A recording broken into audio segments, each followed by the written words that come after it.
Welcome in to Outkick the Show. I am your fearless leader, Clay Travis. This show, as always, brought to you by Oddshark. Go to Oddshark for all of your gambling and informational related needs, and hopefully you can get rich. We want to hit the leaderboard right now because I have got an awful lot of guys in the running on my leaderboard, on guys that I bet on. Let me pull it up here. Right now, Ricky Fowler at -7.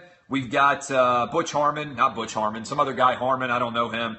Anyway, my props to my guy, Brant Snedeker. We had him on the show yesterday. We had him on the radio show yesterday. He's at -2 in the top 10.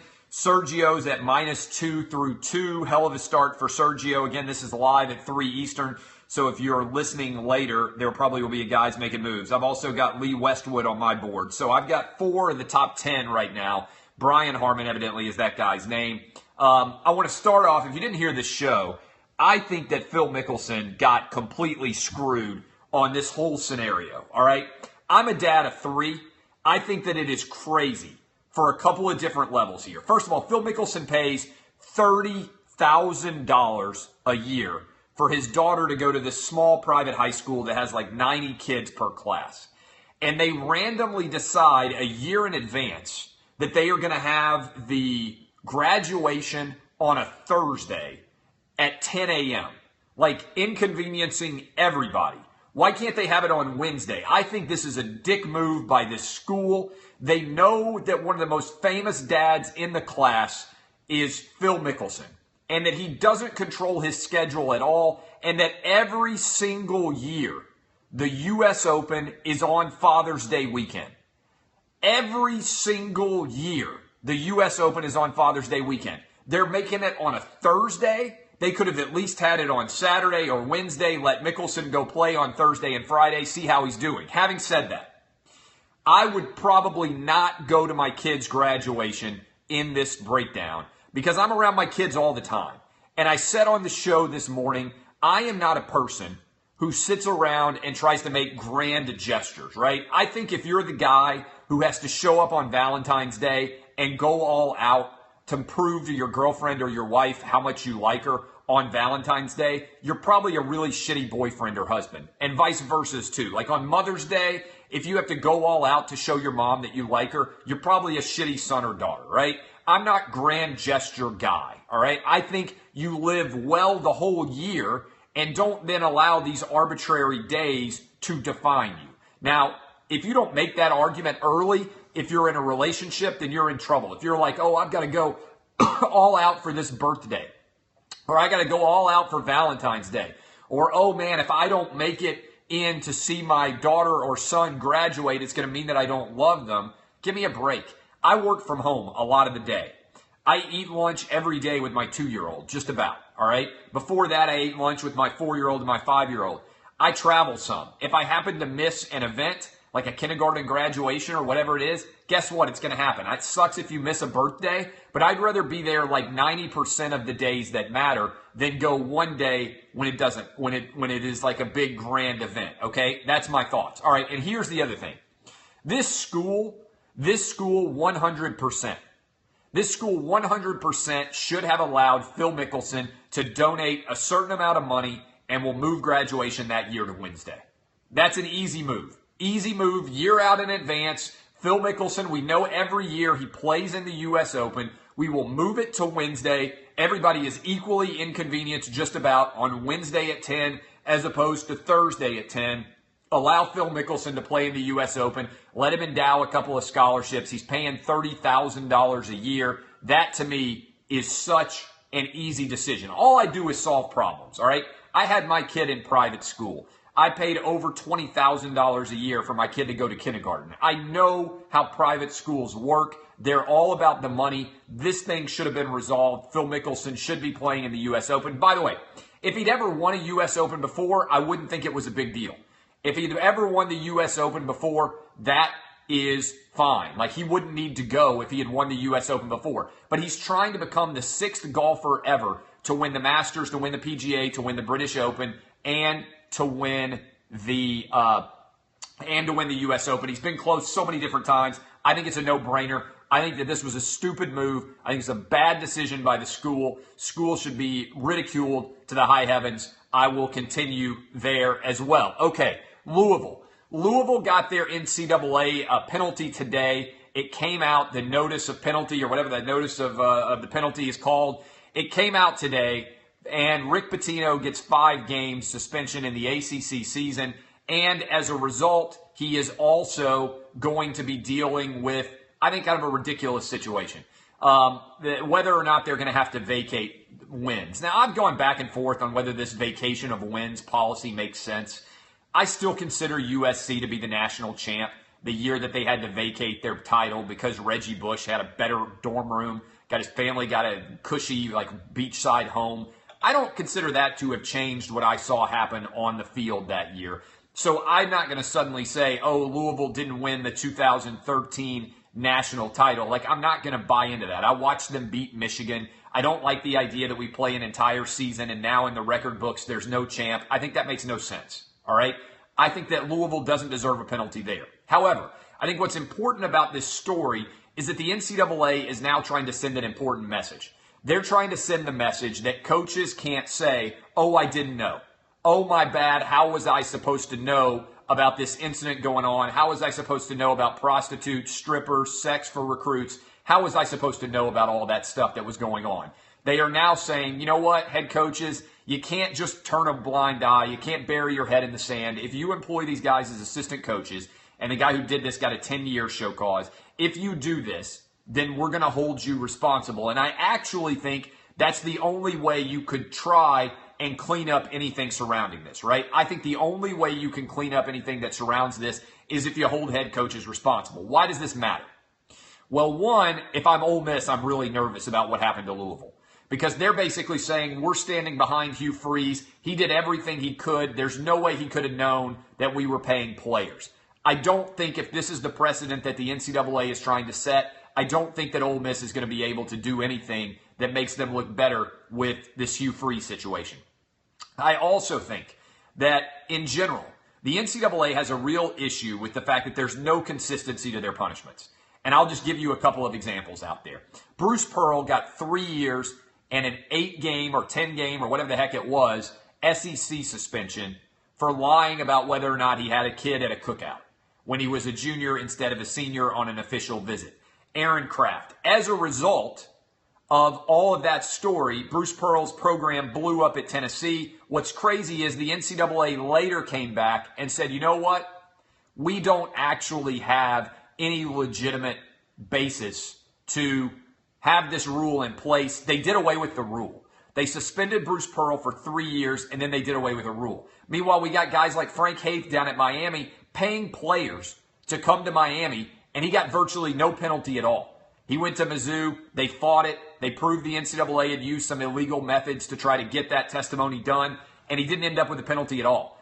Meanwhile, our guy Jim Tressel got like a 10-year show cause or whatever the heck it was because his players were getting free tattoos, and I thought that was one of the most ridiculous penalties that I have ever seen either.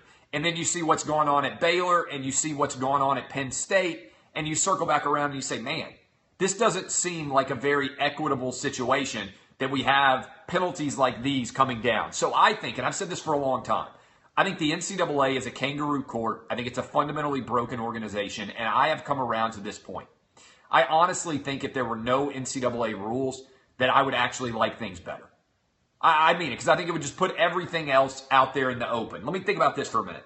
I like to ask people this. I don't believe in bureaucracies when bureaucracies exist to employ people and not change the overall result of things, okay? I want you to follow me along on this scenario. If there were no NCAA rules, which teams would be good? The exact same teams that are good now. Think about that for a minute. If there were no NCAA rules at all, if it was just a completely free market, the same teams that are good now would be good the same way without NCAA rules. So the NCAA basically has created this entire monstrous bureaucracy of all these people who make all this money to enforce NCAA rules, and all they do is ensure that the same teams are good as would be good if they didn't exist at all. Okay, think about that for a minute. I want you to think about that. The NCAA makes no sense at all as an organization.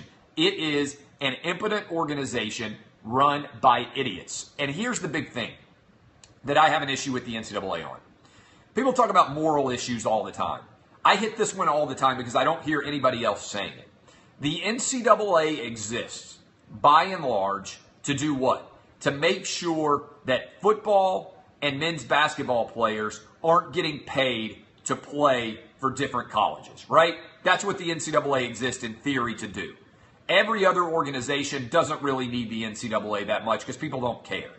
Who are the vast majority of men's basketball players and football players? Black kids. So if you really want to break it down, what the NCAA does is by and large ensure that most of the time, poor black kids who have a talent in football or basketball remain poor black kids while they're going to college and the universities are making a lot of money off of their talent, right? I mean, let's just be straightforward. That's basically what they do. Because an investigation into improper benefits, really when you break it down, an investigation into improper benefits is really just an investigation to make sure that an anti-capitalistic organization in the NCAA maintains the right to make all the money off the players while ensuring that none of the players make money off of their talents. And I say improper benefits because improper benefits is such a strange word, such a strange antithetical existence of a phrase for American people, right? The entire purpose of American capitalism is to sell your labor for as much as you possibly can, right? In general, the goal of American capitalism is I want to make as much money off my talents as I can. You guys all do. You girls all do. Everybody who's watching and listening to this right now wants to sell their labor for the highest possible price. And what that's called is capitalism. Improper benefits is the very anti-capitalism of America.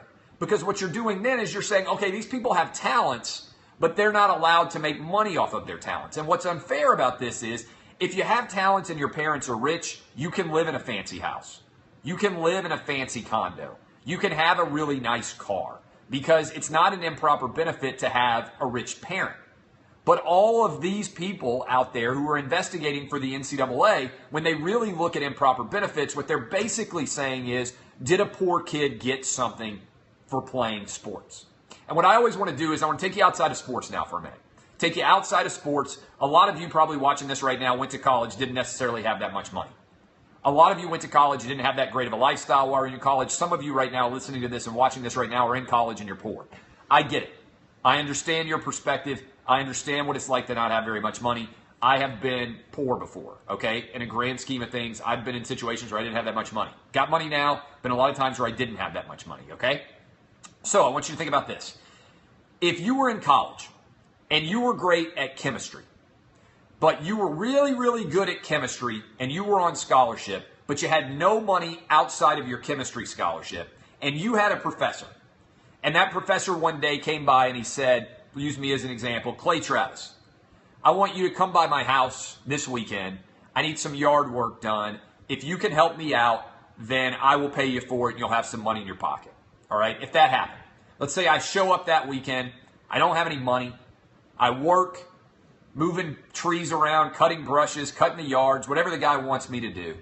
And at the end of that day, I've been there for like 6 or 7 hours.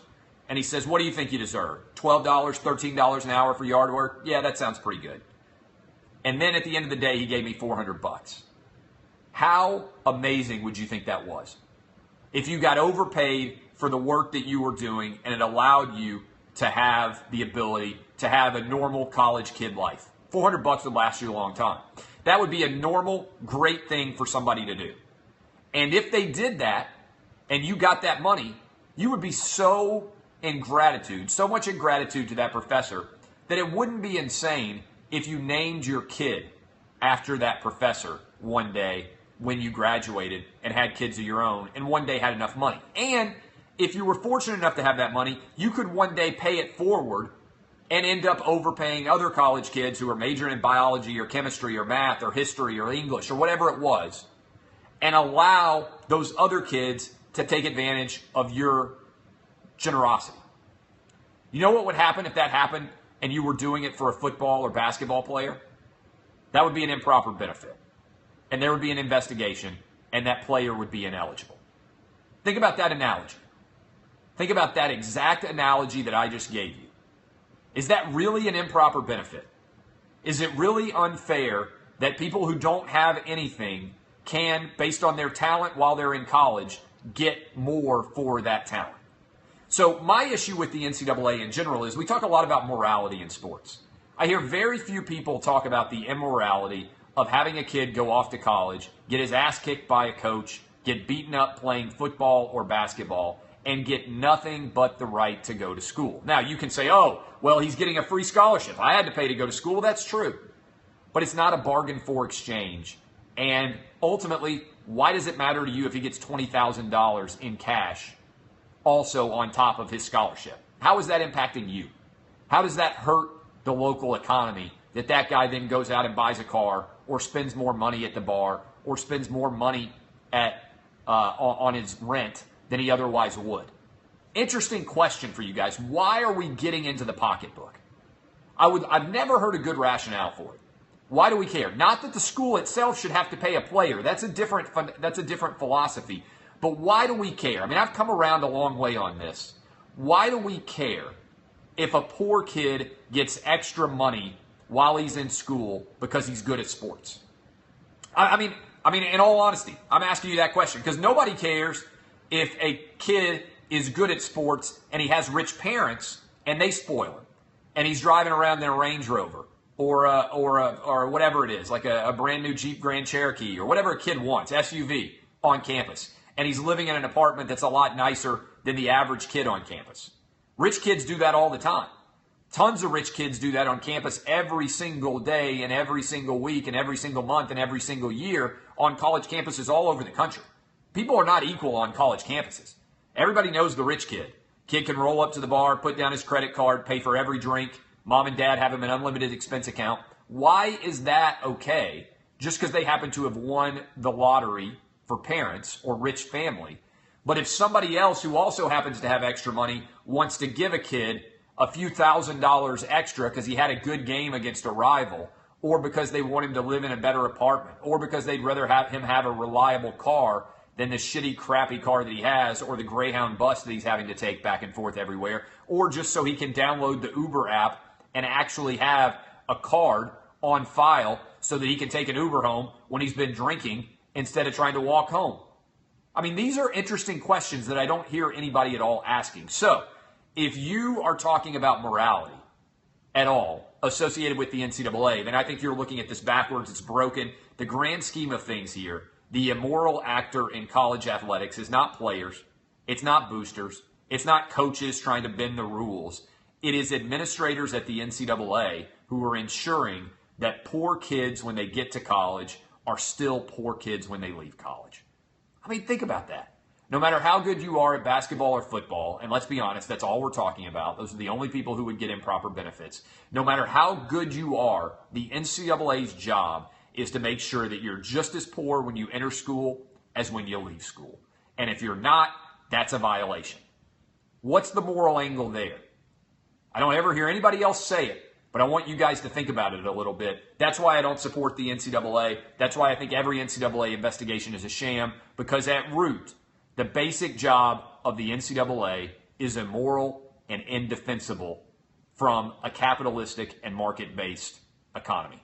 Frankly, that's my opinion. So, I don't know what will happen with Louisville. I hope they don't have to vacate their title.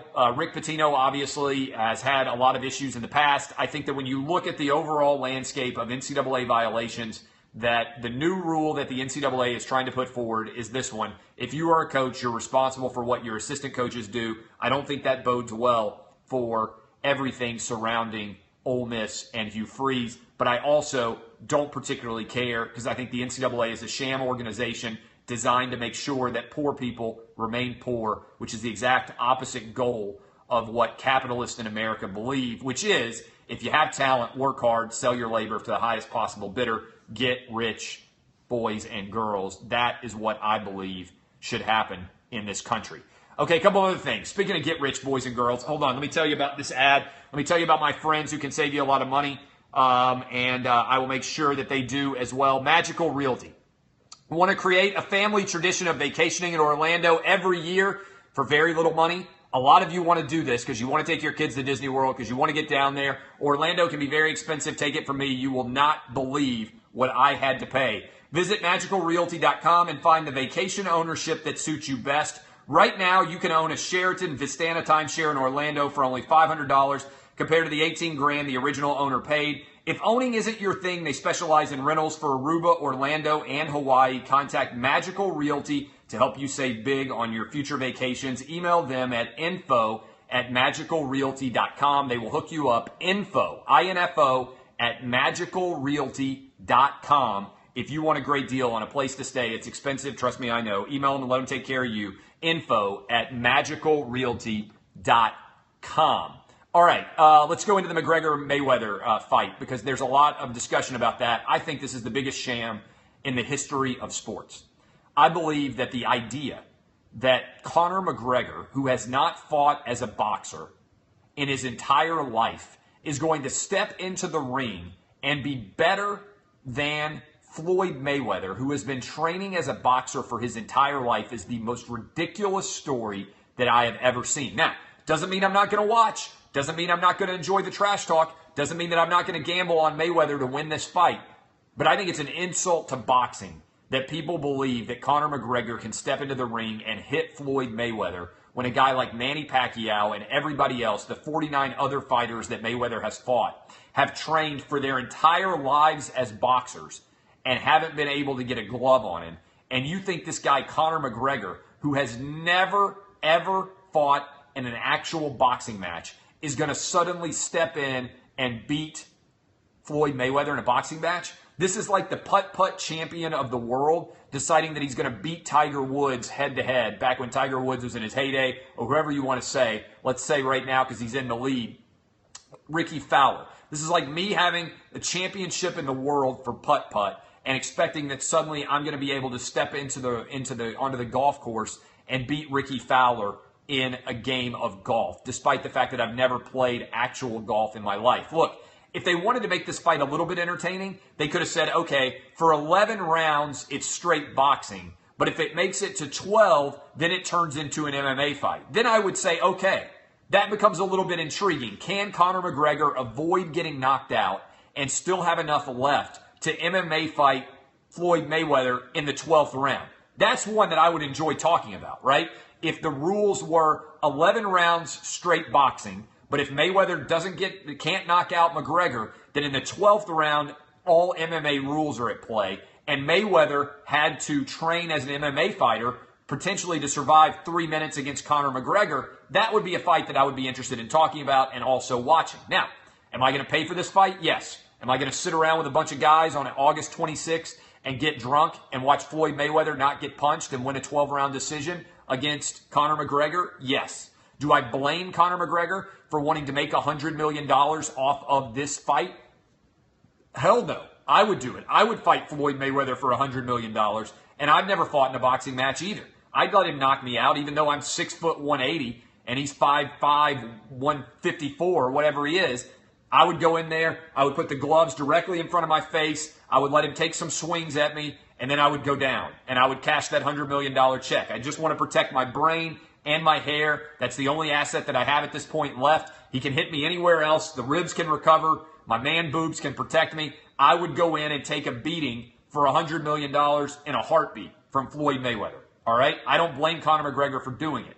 But please stop with the idea that this is somehow going to be a competitive fight. It's an insult to boxers everywhere who have spent their entire lives learning the sweet science, that suddenly this 27-year-old Conor McGregor is going to be able to get in the ring and fight as a boxer. It's one of the most ludicrous things I have ever seen or heard in the world of sports. I think it probably is the biggest farce of my life in sports.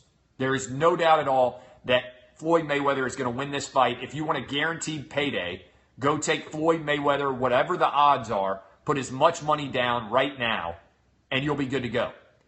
I would blow Floyd Mayweather for $100 million in the ring too. Yeah, I would. $100 million? Are you kidding me?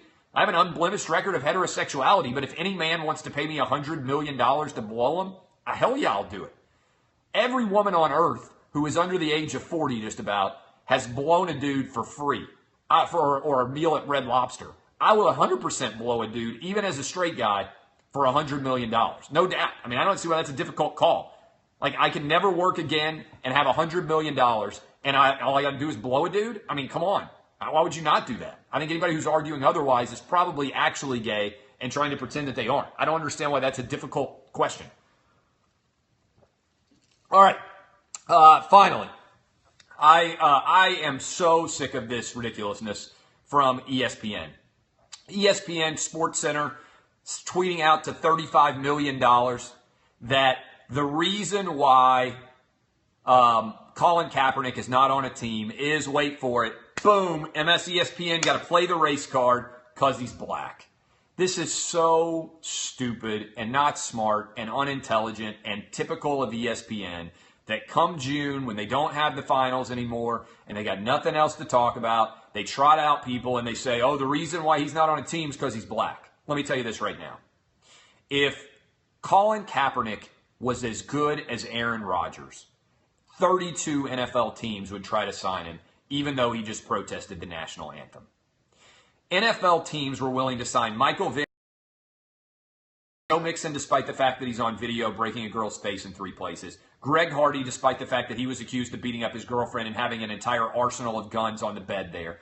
They were perfectly fine with signing all sorts of people who have significant character flaws. Do you know why? Because their talent exceeded their problems. The NFL is the ultimate meritocracy. 70% of all players are black.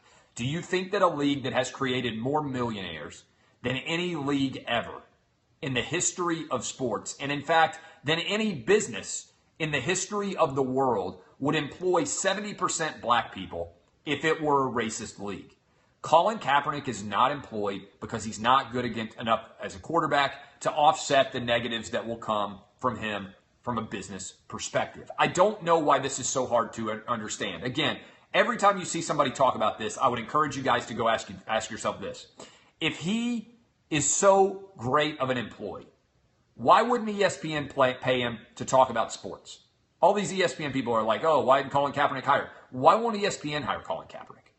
Because they know that if they hired Colin Kaepernick, they would lose viewers because a lot of viewers would respond negatively. Same thing about, by the way, Fox, NBC, and CBS, every major media network.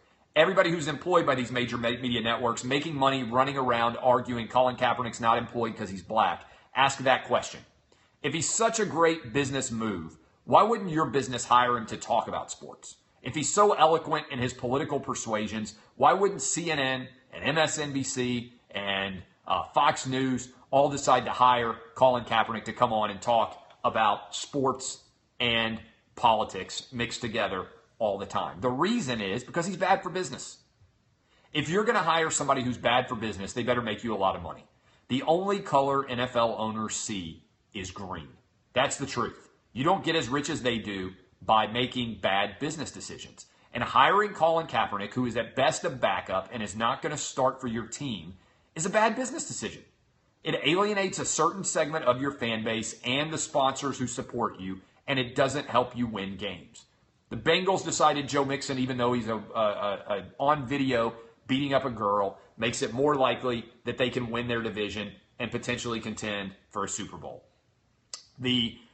Certainly, the Philadelphia Eagles, when they signed Mike Vick, made the decision that even though Mike Vick was a black convict, he was good enough at quarterback that he was worth signing. The Pittsburgh Steelers made the same decision. Nobody's talking about RG3. RG3 isn't employed either.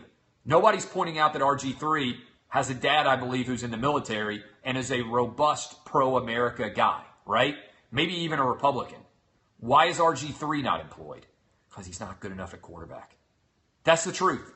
It's a simple truth. I don't know why people don't want to actually look at the evidence, but the reason why RG3 isn't employed is the same reason that Colin Kaepernick isn't employed, is the same reason that Jay Cutler had to retire and go to work for Fox, because They're not good enough at quarterback. Their problems, and a protest is a problem from a business perspective, exceeds their talents. It's simple. It's easy. The fact that ESPN wants to trot out the race card here is lazy. The fact that ESPN doesn't have a single employee who will step up and say, you know what, that's a bullshit argument, is a true indictment of ESPN's liberal perspective. If you want to make far left arguments and mix them with sports and say Colin Kaepernick's not employed because he's black, then aren't you at least obligated to have a single employee who will say, wait a minute, you know what? I appreciate that that's your belief, but you're an idiot. It's 100% not true, and let me explain to you why. See, people say, like, I don't have a problem with mixing politics and sports. I think it's bad business in general. If you're going to do it on a network like that, we do it here, but we do everything at Outkick. We mix Game of Thrones in sports. We mix everything. If you're going to do it on TV, you're obligated, I think, to do basically what CNN does and have both sides of an argument represented. You're going to have an advocate for one side and an advocate for the other side. All ESPN does is consistently argue left-wing sports, and then they never have anybody push back on the other side. So if you're going to argue that it's a racial reason that Colin Kaepernick is not employed, then you need to have somebody else call the bullshit. Say, you know what? I appreciate the fact that you're trying to play the race card because it's June and there ain't a lot of other things going on. FS1 has now got the U.S. Open on, and you're recognizing that you got to fill up the rest of June and all of July and most of August with a lot of shitty programming. And so you need to find something that you can throw out there that provokes a reaction. But don't just throw bullshit out there and not allow other people to push back and point out how full of crap you actually are. All right, you guys have been fantastic. This is Outkick the Show. As always, I appreciate the time that you gave us. I'm playing in a charity golf event tomorrow, so I will not have a show on Friday afternoon. I'll be on early in the morning with the radio show, and then I'll do the mailbag, and then I'm off to go play here for the Heimerdinger Classic. If you remember Mike Heimerdinger, he was an offensive coordinator for the Tennessee Titans, who I believe died of cancer recently. They are raising funds for him. I am one of the celebrity golfers there, and I will be good to go. Funny comment there. What does 90 times 8 equal after taxes? I had an incredible line this morning. I said that 90 times 8 was less than 200. Blew up everywhere on Twitter. I do not do live math well on the radio. I am good at live math when I don't have to do it in my head while I'm trying to do 20 or 40 other things. The point remains, Phil Mickelson got screwed. That private school blew it. They should have taken money from him, given some scholarships, and had that graduation on Wednesday. I'm telling you again, Louisville NCAA, you want to talk about moral issues. I talked about it. I think I made a good case there. We'll talk about that again tomorrow. McGregor Mayweather, biggest sham, farcical creation in the history of sports. And ESPN out here playing the race card off the lower deck, and they are not playing with a full deck of cards because it's one of the dumbest arguments I've seen anywhere. I am Clay Travis, DBAP.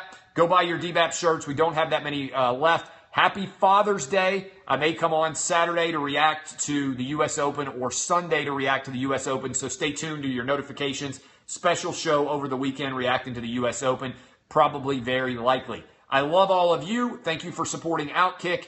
Go fly your DBAP flags. Go buy your DBAP shirts. Don't be a pussy. I am Clay Travis, and this has been Outkick the Show.